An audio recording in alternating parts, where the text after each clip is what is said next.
Hi, everyone. It's our pleasure to be speaking at RE Connect, and what it is a treat speaking with the wonderful Zander. For those who don't know me, my name's Louisa Dickins, co-founder of LMRE, the global PropTech recruitment and search consultancy. We've got operations across North America, UK, Europe, APAC, and we basically set LMRE up to help the real estate world digitalize.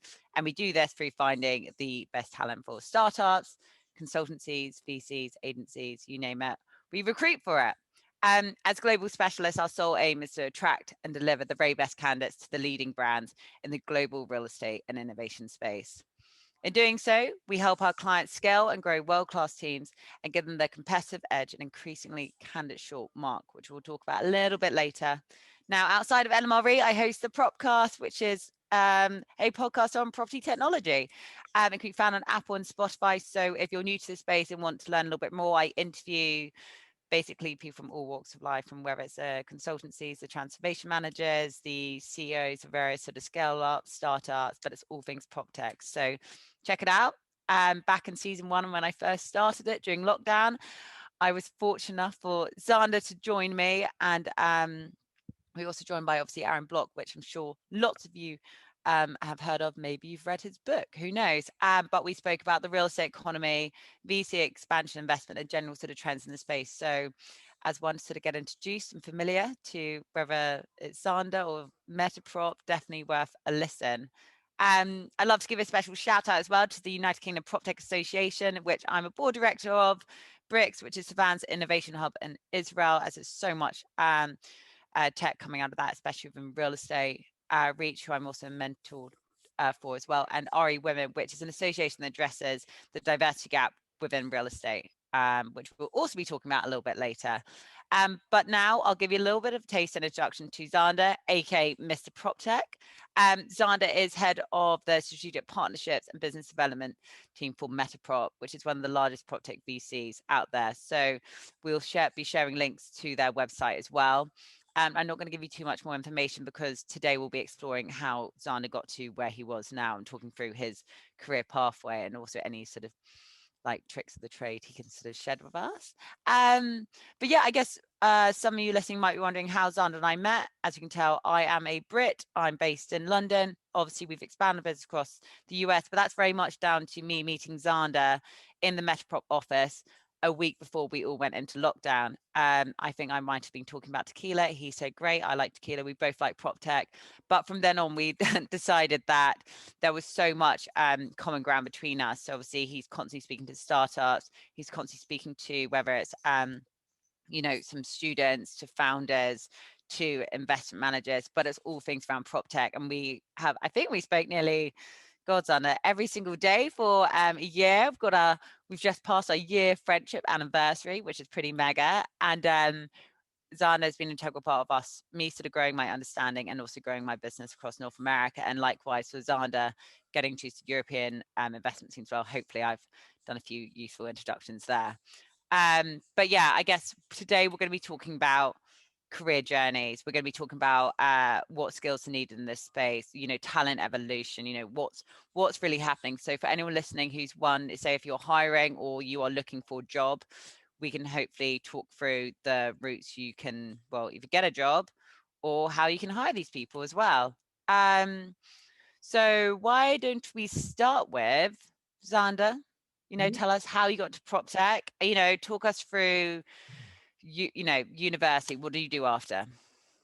It's a great starting point, Louisa. And as we've discussed almost every single day, there's a lot of different avenues to which you can get in and be inspired by the PropTech industry, as it is so early days, but there's a lot of green fields, yet there's some fundamentals already built in place. And being able to recognize that early on, that there was an opportunity, honestly, I think chalk it up to just having not fortitude, but just the forcing your way in, that this was going to happen. And what was going to happen is that the real estate and technology were going to eventually converge. And that is what I had suspected as I was leaving university was, based off my interests, was that question of what if, and what if led me to where, and trying to navigate those waters when there was very few guiding forces at the time.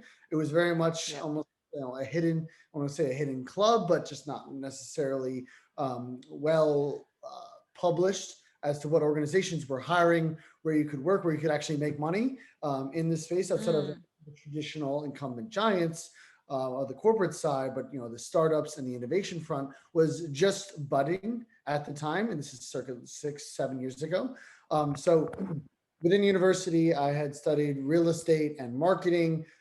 So getting to understand how from the sales side and engaging with that new customers and all of that, the science behind marketing was where I had my initial research and passion. And then on the flip side was exposed to real estate and the built world and the life cycle of different asset mm, types and the financing behind that. But it was very much more financial and investment heavy than it was bricks and sticks. So and any touching on the technology, there was not necessarily a conversation or dialogue around mm, innovation at the time, though there was some inkling of data and discussion around capturing that information. And that's where I was introduced to RCA, so Real Capital Analytics. Um, and that really led me to believe that there was a potential for uncovering more data points in a relatively reticent to technology asset type and asset class.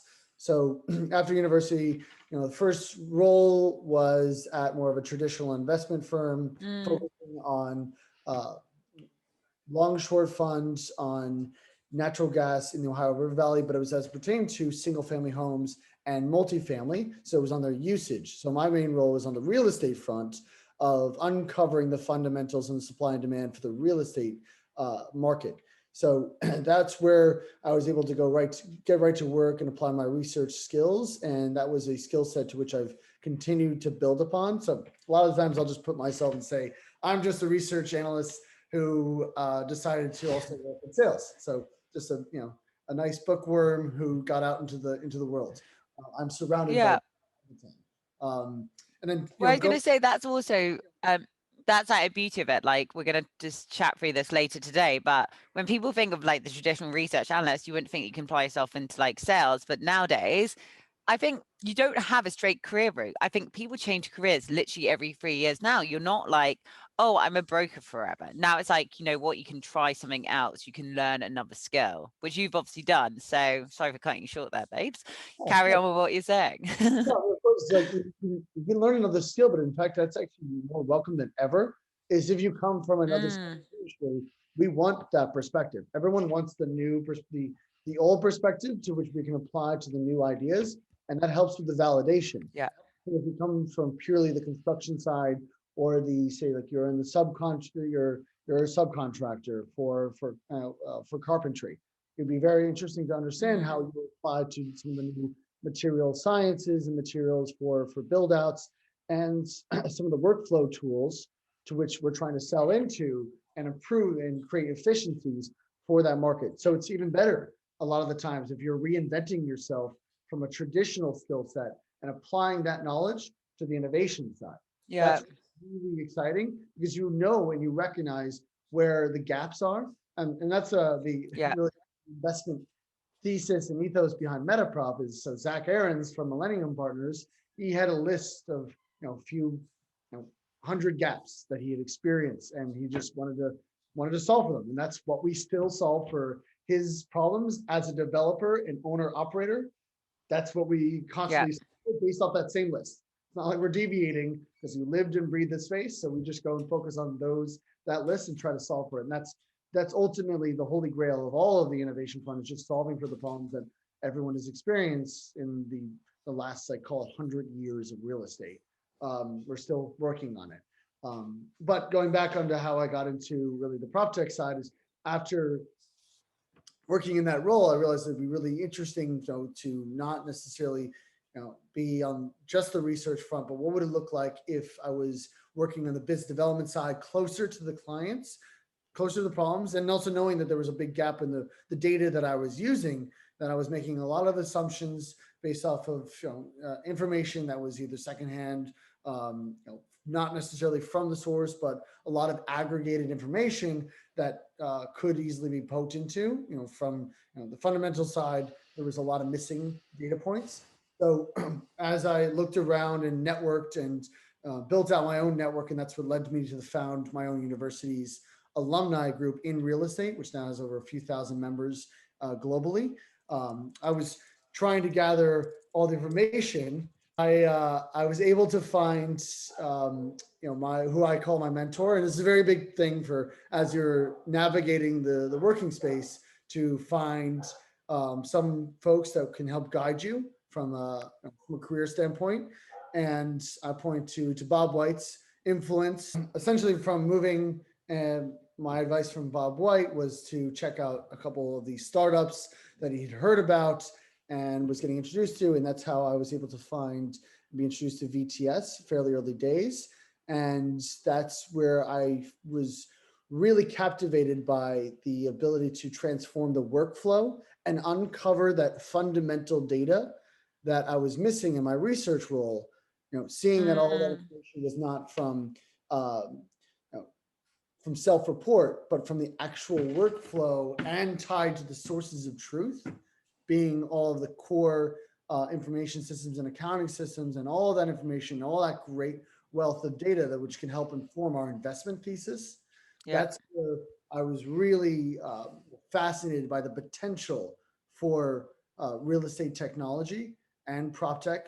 And by moving into that role from just being a data and a research individual to then flipping over to the business development side and seeing the full breadth of the business, and then being at a startup that was really taking on and challenging, where we could transform how information is gathered, reported, and then synthesized to apply to real assets. That's where I at least found what I feel is my vocation. And I think it's yours, Lou. But here's my question to you: is how did you hear about PropTech, being from the property side? Yeah, good question. My background is obviously traditional real estate recruitment, and I was going for meetings with the investment directors of all the traditional firms a lot of you guys know about, whether it's PGIM, Joe Sang, CBRE, those guys, and they were all sort of banging on about digitalization, all asking questions about what technologies are out there, what ones to use, what ones not to use. They all hadn't quite figured out, once you got the technologies, how do you implement them, or they all recognized they need like a transformation manager, but where that person come from. And then I literally was like, right, they're not hiring as many surveyors and analysts as they were. Maybe there's like a commercial business plan to actually bridge that gap and between basically the real estate technologists and sort of understand when we need talent from cross sectors and when we need to sort of upskill our current surveyors. And that's when we set up LMRE in 2019. So it very much was just listening to the market, listening to our traditional clients. And then, like you, Zander, you probably have been to more events than I have. I started going to all these like PropTech events. And one of my first events was Gary Chimmer's Future PropTech event, which was predominantly focused around the startups.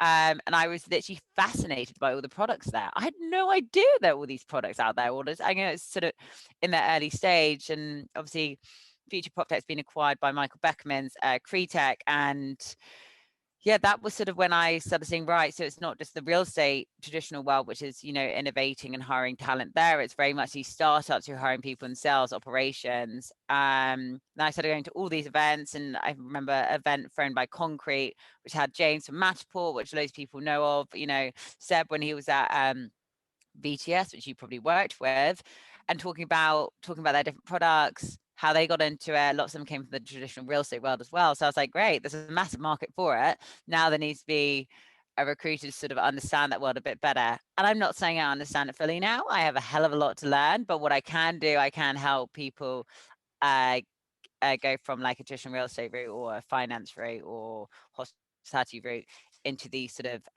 into this new real estate world. So that was kind of where I had a taster, but I think like every day is a completely different learning curve. So I'm sure we all have a hell of a lot more to learn. But I guess going back to you, let's talk about a little bit more about your current role at MetaProp, because lots of people want to get into VC. You've gone from being a research analyst to a solutions engineer, startup, to now working for, one of the leading PropTech investors, and you're doing a role called strategic partnerships and business development, which a lot of salespeople from whether it's like at some sort of startup or banking or something, like, hey, that's a role I want to do. So what are the main skills you have learned or have that you've brought over to MetaProp, and what do you actually do day to day? That's a that's a great question, and I ask myself that almost every morning. Uh, exactly, are we doing today? But it is the idea behind the role is pretty much that gap that you even talked about. Is people are looking and searching for answers and trying to find. Okay, we know we need to evolve and Mm, but where do we find that? Where is everything? So like, what's that yeah. big? So one, applying that, the role is just very simply put, it's a conduit between real estate industry, Mm-hmm. innovation, investments, prop tech, both on the incumbents, so some of the larger companies from the more traditional technology side, to and like the standard generalist to the prop tech specific companies. We cover Yeah. almost everything, and I act as that relationship manager between Okay. both internal and external constituents. So that's where I really break it down. Is I'm just there to make sure that we have a direct line of communication and awareness. Mm, But where I applied my specific knowledge, which I've been building off of my entire career, really boils down to that research analyst side. We're just yeah. understanding and asking questions, and then gathering information given on a specific topic. So one was just, who are the players in real estate? How do you break down the taxonomy of where what does it actually look like? And always keeping that in mind. And that was a big research project that I did at VTS, of who are the top 300 owners, operators, investors, because that would be our TAM, and that would be Yeah. our customers we're trying to sell into. Who are they? What do their portfolios look like? What does their corporate structure look like? Who are their JVs? Who are their service Mm, providers? How does the capital stack look like, from the lenders and originators all the way to the equity owners, the operators, the service teams, from the leasing to the property managers to the construction teams. All of that is something really important to keep in, like, just to always keep in mind, and to yeah. constantly be searching as those parties transform. They go through mergers. They either dissolve, and then those teams, it comes down to the individuals working at those firms, which is really exciting, because you Mm, can watch as they move their careers, and they're going to be your counterparts regardless. So that was just this in-depth research that I'm constantly doing, and yeah. see the market, which is really just comes down to people, but applying those people to, okay, how can they help push along what we are trying on the innovation front, and how can Mm, they help us improve and transform the assets to which they're working with. And that's as I'd apply it to Louisa's experience, is that there really was no one helping and guiding on the staffing front. There was no one from, as I looked around saying, how do I get into prop tech? I couldn't find a prop tech specialist staffing firm. That just didn't exist. And yeah. for a long time, you would ask to the generalist recruitment firms, okay, what do I, where what do I look for? And there was really no jobs that they knew about. But having that awareness was so critical, and it's constant. This is a constant fight, because there's no standardization behind it, and we're at the forefront of it. So I think it's really important to know, and having someone like your firm is critical to helping with the individuals and people that I work with daily. And Yeah. as you know, we'll share and push and people with your firm to help them be introduced to all the opportunities, both on the innovation front internally at some of these real estate companies, some of the great roles they can work at from the traditional side, or just getting into more of the pure prop tech and VC side. Yeah, I think one thing that's definitely becoming clear after you talking through what you do, whether it's like research led, it's obviously account management, it's a bit of everything. I think what lots of our clients, whether they're the startup scales ups, the consultancies, everyone is now looking for a much more rounded individual. There's not like a role where you're just right. You you will do sales. That's it. Everyone's looking for somebody who's got like a multifaceted like skill set, someone who's a lot more sort of dynamic. And so when people go to university, they think they've, like we spoke about, the set career route, but now it's like, no, your role is going to like completely evolve, and people will hire someone who wants to take on like more responsibilities and grow and develop. So those who are listening, looking to get into that, I think that's really something which people need to like build upon and just really throw yourself into it. Like your sort of career so far, Zan, I doubt you'd have got to the place you are unless you hadn't spoken to everyone, unless you hadn't mapped everything out, unless you'd gone to like all the events. So yeah, credit when credit's due. Don't give you too many compliments, but you can have that one. Um, is there, from a VC stance, is there a skill shortage in like a certain place, which maybe you, Zach, Aaron, Maureen are sort of looking for or have seen in the market?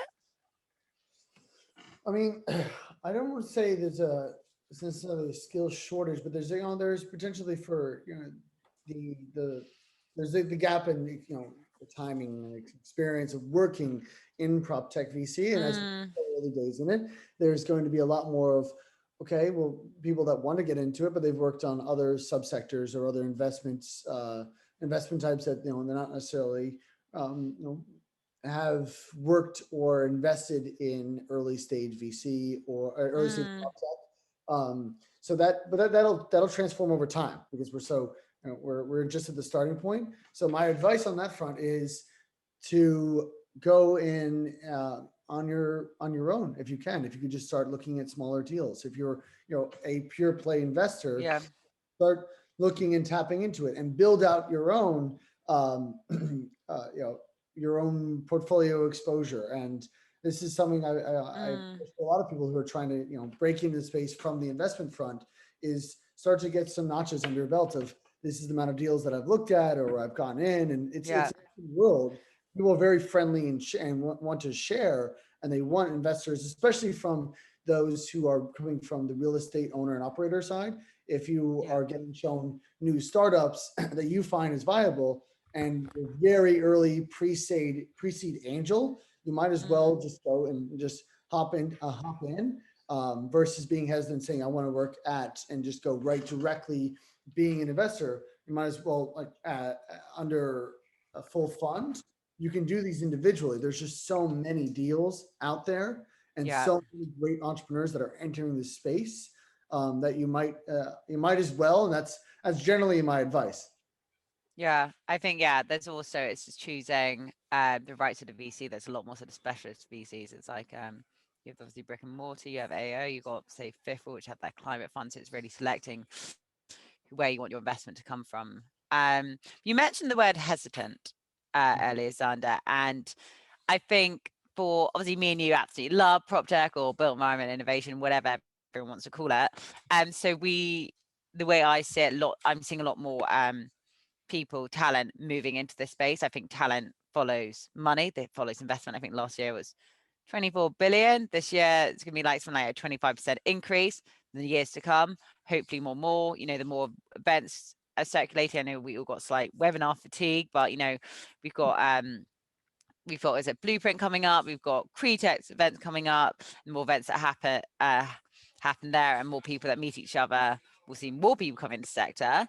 But like I also think people now discovering the different verticals, all the different verticals of prop tech, and obviously a massive one is the ESG part, the contact part, which then comes into almost like a moral reason to sort of go into this. We're seeing a lot of people move from like the sustainability sector to look at these sort of startups. So I think before a hesitancy of the sector could be, oh, it's just sort of real estate. So that would mean it's just sort of leasing, it's just sort of asset management. But now people being attracted to it because there's so many different areas you can go into, which is for some people far more interesting.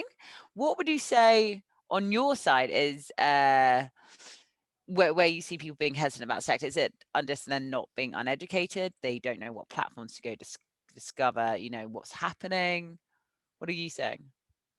I think the hesitancy, it's it has changed and it depends on the placement and the movement of the market. So there's those who are the first movers and those who want to test and try out everything. And this is just on like the say crossing the chasm in that and that general process of, okay, what do we go for first, and who's going to be following on, who's the the late movers, and that's just a generally as you apply to anything within any sector of technology. Yeah. But typically, I think there is some areas where folks would be hesitant on with high levels of capital expenditure. So on the Mm, retrofitting of buildings, it's difficult from a VC side to hit those margins. yeah.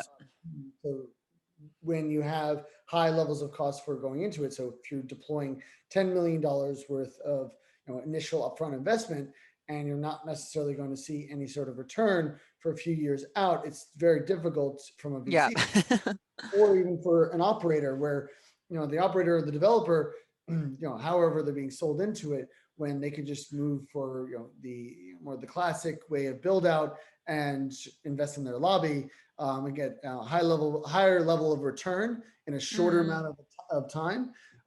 It's more now, how do I justify that prop tech or innovation investment?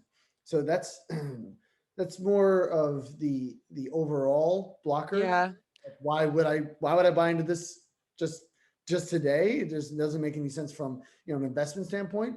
But I have heard from as we've been discussing this conversation has been going on for so many years, and Mm, there's been much more of, okay, we've kind of been telling you that we need to invest in these in these technologies and these access controls and these improved HVAC systems for air quality control and safety yeah. procedures in any given, say office or multifamily. Now it's almost you have to have the foresight of, in 5 to 10 years, how are you going to remain competitive Mm, and flexible, even as a real estate investor, which is you're on a 5 to 10 year investment thesis. But then beyond that, beyond your real estate cycle, how are you as a corporate going to remain competitive if so many others are now embracing that and reaping the benefits? So it's this yeah. push and pull of, this is a traditional safe asset class, and safe being it's low risk, typically. So it's right next to just investing in corporate or federal bonds, and go Mm, park into class A urban office, for example, yeah. instead of high risk suburban development, or opportunistic plays. But still, regardless, real estate is a very safe investment thesis. However, it's been fundamentally there's been a shakeup in the last year of Mm, what is our more classic asset types might not necessarily be the same assets in the next five years. So that sort of flexibility needs to be instilled. But we're just yeah. seeing, beforehand it was like it wasn't broke, so why fix it? But now it's more Yeah. not broke. It's more of how do we evolve with a changing landscape in a workplace environment.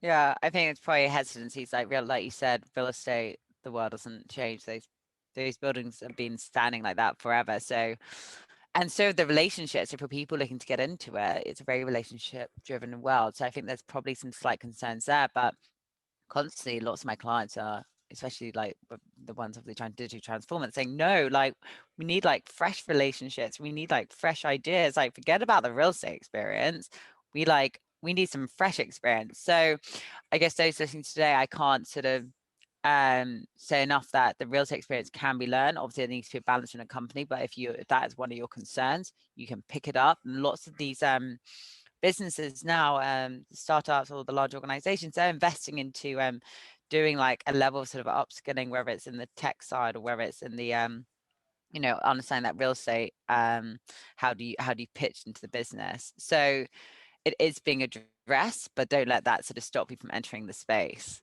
And also, like, I guess going into, where are these opportunities coming up? What sort of skill sets from an LMRE standpoint? And this is like a trend we're seeing globally. Our roles are up 150% monthly, and as more investment goes into it, these roles will keep on going up. It's like a snowball effect. You invest in a startup, the startup scales by God knows 100 people each year. The same way, a lot of these big businesses like Tishman, JLL, they're all sort of hiring a huge amount in the innovation, data, and tech space as well. So it's definitely worth developing certain skills. Where we seeing a skill shortage? I mean, it's everywhere, but like, there's not enough Zanders out there. But in terms of where there's a scarcity, it's definitely within, say, a really good real estate SaaS salesperson. It's definitely a technical product manager and engineers, but that problem is felt by every single industry out there. It's not enough engineering. So if we're going to go back, do machine learning at university. Am I right?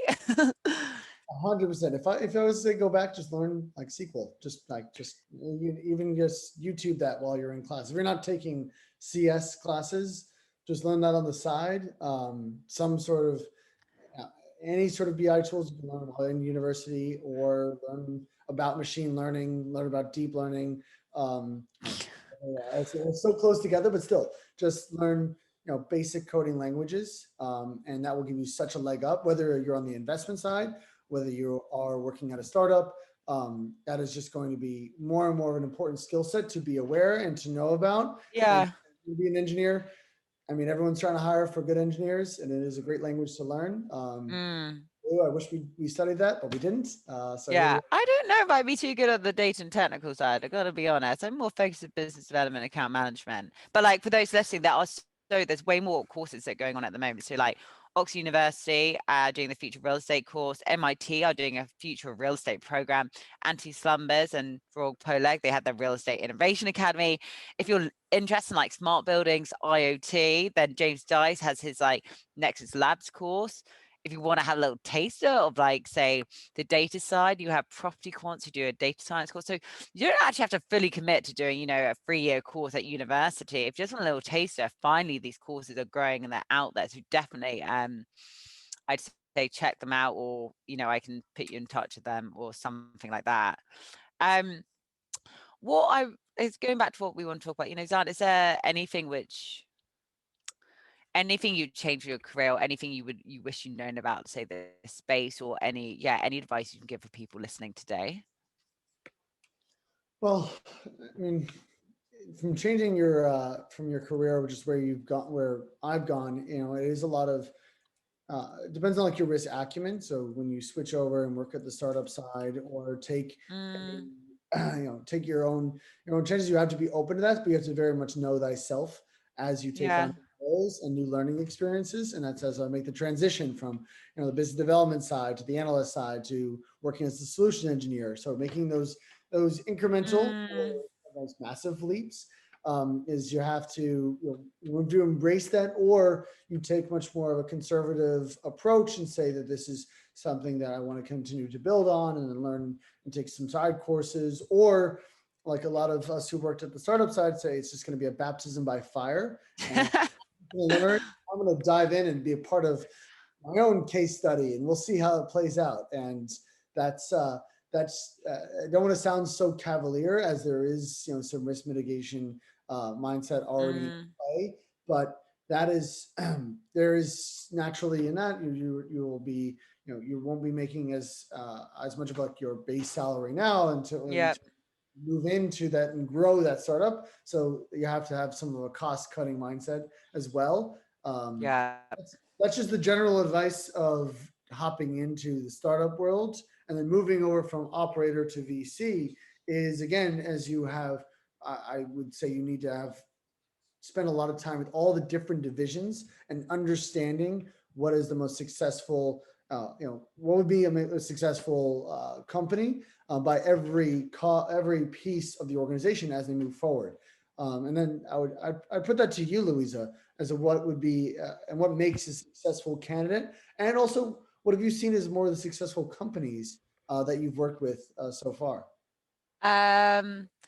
Very good question. I don't think there's one thing that makes you a successful candidate, a successful client. I think also it completely depends, what positions candidate going for, what sort of business it's going into. Is it a startup? Is it a scale up? Is it a corporate environment? Some people are suited better to different environments. I think one, like going back to what I was saying about being more like a more well-rounded candidate or person. It's, it's having someone who they've got the drive, they want to be creative, they're a good listener. I think that's a massive thing. I think lots of people don't actually listen in any sort of industry. That's the best advice I ever got from my first interview. I didn't listen enough, and I'm taking it with me like everywhere I go. I think someone who's adaptable, can really sort of take direction. But I also think what everyone's learned over the past year is resilience. I mean, what a hell of a 2020 we all had, and these businesses and founders and all parts of every business come out stronger. I think it's testament to them, and that's what I think everyone's now sort of looking for, is people that sort of can overcome hard times, and that's a positive mental attitude. And I think that's really hard to sort of instill in some people, but that's definitely something which like a lot of our sort of clients like look for. In terms of, I guess, away from like the employee standpoint, about the candidate, it also like it comes down to the structure of a business and senior management and what sort of culture they've created. I think you want to have founders or a director, head of, which has clear leadership, someone who really sort of focuses on like the right sort of culture. And this is something, as a founder, I started looking at. We're like, oh my god, what are LMRE's values? We've now got a team of 30.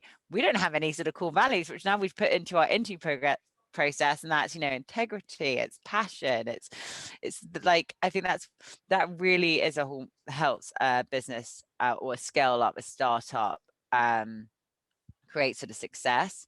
But a big thing is having founders or senior management that are transparent and just know what their mission is, and just sort of keep ingraining that into the team. I think when that sort of communication gets lost in any business of any size, that's when people get unhappy. And when the people are unhappy, you don't have a business. So that's probably one thing I'd hone in on. Now, I guess we can go into one other question. Would you say, and you've come from obviously the traditional real estate sector, you've gone into, worked for BTS, which is like one of the leading PropTechs in sort of asset management. You've now worked for one of the leading VCs. So you've done it all. Would you say, and this is like hot topic for everyone, and I can sort of say my thoughts as well on this, would you say this technology revolution in the real estate industry has created jobs, lost jobs? Do you think your friends who are still in traditional real estate should be worried about their careers? Like, it's a hot debate. What are your thoughts, Z? Oh, in that moment, it was it's like, we'll cut that out. But it was, so for your question essentially was, has real estate technology created jobs, or should folks be more concerned on the traditional side that Yeah. we've lost jobs, or there is potential for that? So I think the best way to put this is that there was at one point in the tech side the potential for the disruption. We're going to be disruptors, and we're going to transform it. We're going to digitize everything. We're going to cut out some of the mainstay people from the brokerage side, the property managers. Everything would be automated, which would make it for a building that has almost no people operating it in it. It's just a structure of concrete that we put machines in it.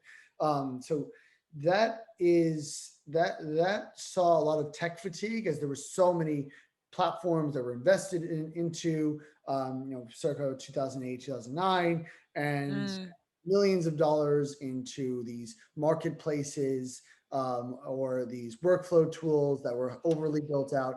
And the intention was that they were not going to partner with industry, but were disruptive. We saw that the core constituents of the relationship holders, who make everything really work, and they communicate with the people, because real estate is much more of a people asset than anything else. It is the most experience. It's something that we live, we work, we play. It's what we surround ourselves with real estate. So keeping that in mind, even down to data centers, of people that have to manage and operate and take care and build out those data centers, which has the least amount of people in them, but there's still people operating in those assets.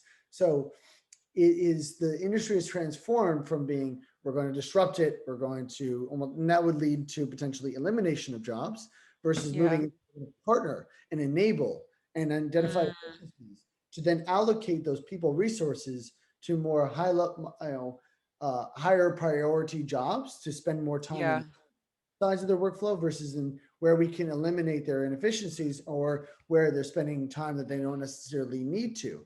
And it's not about reduction of workforce, but Mm, reallocation of that same workforce. And yeah. that's the mindset that a lot of the property owners and operators that we work with, that's what they're taking.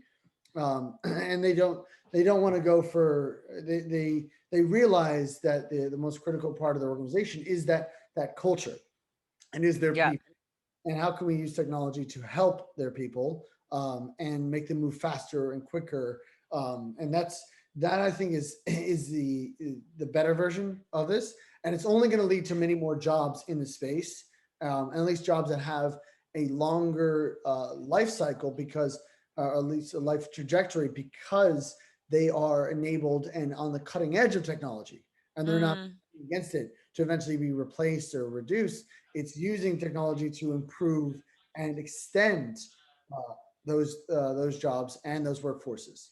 yeah. But I think it also comes down to the businesses, the corporates, the agencies to investing back into their staff and upskilling. You can't expect them to just change their mindset when they've just all they've known is like the traditional way of like broking or doing whatever deal it is. Um, so I think that will definitely um well affect whether people from traditional real estate can actually go into like a different sort of role, unless you're like educated about it and say some people don't naturally think, right, I'm going to, I want to take a risk and try like a different sort of sector, a different sort of role. So I think there's definitely some work that needs to be done in senior management from these like large businesses. But in terms of say when people always ask me about, job losses, like I said, our jobs up 150%. Like I think the massive education needs to be done to the real estate world or the hospitality world or the finance world about these opportunities, about the different sort of verticals which we've just gone into and touched upon, whether it's like affordable housing, whether it's ESG, whether it's there's so many different areas. So I don't think that's anything people need to be worried about. You need to have people who are, asking questions, being, inquisitive, working out where the next opportunities are, then having that mind frame to be like, right, you know what, I'm going to try something new this year, which is obviously what you've done. You've taken the risks under, and hopefully your career will continue to flourish. Now let's round this off with we've spoken a lot about people who've already got industry or work experience. Talk to me, Dana. I'm a grad. I'm thinking about a career in real estate, real estate innovation. Give me some advice. What is it? Maybe your top two like tips. Well, one, first off, congratulations on your recent graduation. You did it. Um, Thanks. but yeah, probably the best years of your life, and now we're entering the next best years.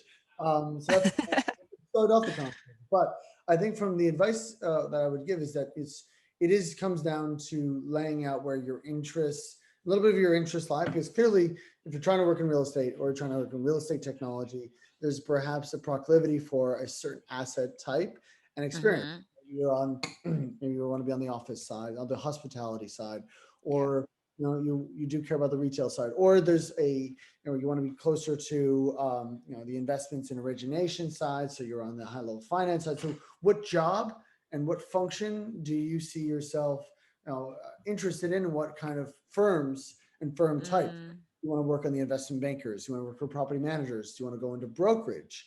um, yeah. Brokerage is, it's quite difficult to break into to earn that book. I mean, there's certain blockers, but there's so many brokers that go into it, and then there's so many that don't necessarily make it past their first 1 or 2 years. But that's just what breeds excellence at those brokerage firms because of the competitive setup. Sounds pretty cutthroat. It's tough. I mean, but the It's tough, different over here in the UK. It's not as tough as it is out in the States, that's for sure. very, very tough. And then and that you apply that to that brokerage um, concept to other categories. So breaking to wealth management, same thing. Mm, What are you earning? You're earning a book at the end of the day, and you have the fortitude to keep cold calling until you make that work and make that happen. If you're yeah. 1 or 2 years, and this is something that I'll just tell them. anecdotally at each industry or each category type and job type that we work with. But then we'll take another step back and say, okay, let's get some more research at the tips of your fingers, and let's put some more resources available to you. And I advise often to check out Adventures in CRE, which was or is a online learning platform for underwriting and template. So really Mm-hmm. templates. It gives you a great breakdown, like a 101 experience of how do you invest in properties. And it was founded by some folks from Northwestern Mutual's real estate investment arm, and they just had a passion for investments and Excel, and knew that they could just showcase this information. I don't know, they were Excel junkies, and they wanted to help enable the rest of the young folks joining, and it's been super helpful. But that's one example. I also push them to like PropTech 101 or to check out LMRE's blog and information of just where the world is changing. So it's a lot of just tapping into, I'd say, go into subscribe to Biz Now, subscribe to VTS's blog. I even say MetaProps and Fifth Walls, Camber Creek's information, check out The Real Deal. So immerse Yeah. yourself is what I push for. Look at the Also, top. listen to the Propcast. God, give me a plug. I was going there next. That's the coup de grace of everything is, the PropCast will tell you all day, every day, while you also have Lou's voice just shadowing over you, telling you what's coming next. But it's a daily immersion and a passion that it'll teach you as you constantly read and look and listen. Yeah. And it'll showcase where the driving trends in the industry and where do you want to be. Because right Mm. now, when you graduate college, or university, you don't really know. No one really knows the first 3 years. It's a big question mark of I'm just Yeah. gonna try. I don't know. I can barely, even operate a dial-in. I'm not necessarily sure what Zoom or how Excel really works unless I've been just the whole time. But you don't really know. You don't know the office environment. You don't know these cultures. But if you just continuously surround yourself, network, ask questions, have tons of coffees, possibly too much coffee, and just ask as many questions as possible, but then start formulate your own thesis and passions based off of what you're learning and what you're picking up from all of these pieces I just described. And I didn't describe too many, meaning like 10 different periodicals, 4 different VC firms, one leading prop tech staffing firm, and the leading podcast in the industry. That literally breaks it down in a very simple way. And then if you just set up your Google alerts to the regionally speaking, your local top 100 top real estate investors, that'll help you really set the stage for what the landscape looks like.